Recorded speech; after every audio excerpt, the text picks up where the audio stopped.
Bonjour à tous et bienvenue à cette nouvelle vidéo dans laquelle nous allons aborder 10 jeux Nintendo qui sont sous-cotés. Donc comme vous le savez, tout le monde connaît Mario, Zelda ou Animal Crossing. La Nintendo, c'est aussi une infinité de jeux plus discrets, parfois oubliés, qui ont pourtant marqué l'histoire du jeu vidéo.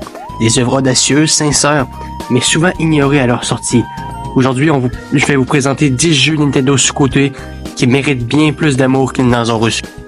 Numéro 10, Luigi's Mansion Dark Moon. Souvent considéré comme un simple spin-off portable, Dark Moon est en réalité bien plus ambitieux que le premier jeu Luigi's Mansion. Avec 5 manoirs à explorer, une ambiance sonore fantastique et une direction artistique toujours aussi travaillée, le jeu donne à Luigi une vraie personnalité. Chaque niveau est structuré comme une mission avec des mécanismes de puzzle subtils et un gameplay toujours engageant. Malheureusement, il est souvent éclipsé par Luigi's Mansion 3, sorti plus tard sur Switch, alors qu'il a largement aidé à faire évoluer la série. C'est d'ailleurs vraiment le jeu que j'ai le plus apprécié sur 3DS. Vraiment, c'est un de mes jeux préférés. Je l'ai refait et refait des tonnes de fois. Je l'ai terminé à 100% 4 fois pour vous dire. Et je l'adore. Vraiment, c'est un jeu que je ne peux que vous conseiller. Et il est ressorti justement sur Nintendo Switch en H2. Numéro 9, Yoshi's Woolly World. Développé par Goodfield, ce jeu transforme le monde de Yoshi en un univers entièrement fait de laine. C'est l'un des plus beaux jeux de la Wii U, avec des animations douces, des textures ultra créatives et une ambiance qui respire la tendresse. Mais attention, sous ces airs enfantins se cache un level design très intelligent, rempli de secrets et de défis. Le jeu est passé inaperçu, victime de la Wii U et de son échec commercial. Pourtant, il mérite d'être redécouvert, surtout en coop. C'est vraiment très le fun de jouer en coop. Donc si vous avez des frères et des sœurs, vraiment vous allez vous éclater sur ce jeu. Mais bien sûr, la Wii U, vu que c'est pas très bien vendu, c'est sûr que c'est vraiment une pépite que beaucoup de personnes ont manqué. Et beaucoup de monde ont pu tester Crafted World. Mais je trouve que Yoshi's Woolly World est mieux que Crafted World, honnêtement. J'ai vraiment beaucoup mieux aimé Woolly World. Mais sinon, vous pouvez aussi le faire sur Nintendo 3DS. Mais là, vous pourrez pas jouer en coop. Donc, c'est vraiment la version Wii U qui serait à privilégier, honnêtement. Numéro 8, Kid Icarus Uprising. Sakurai, le créateur de Smash Bros, a complètement réinventé Kid Icarus avec ce jeu. Uprising est un mélange d'action frénétique, de réel shooter et de beat'em up avec une narration décalée pleine de dialogues hilarants. Le système de combat est riche avec une grande variété d'armes et de pouvoirs, mais son principal défaut, c'est son ergonomie. Tenir la 3DS d'une main et viser au stylet n'était pas confortable pour tout le monde. Donc un remaster sur Switch serait peut-être bien. Franchement, je trouve que ce serait une très bonne idée de le ressortir.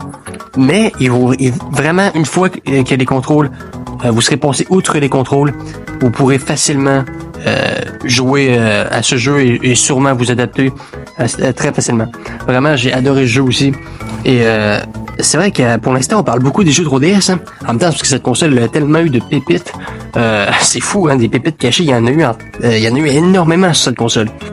Numéro 7, Mario et Luigi Dream Team Bros. Dans cet épisode, Luigi prend le devant de la scène. L'idée, explorer ses rêves, littéralement. On y retrouve le système de combat dynamique et drôle propre à la série, avec en plus des séquences hallucinantes dans le monde onirique. Dream Team est long, beau, original.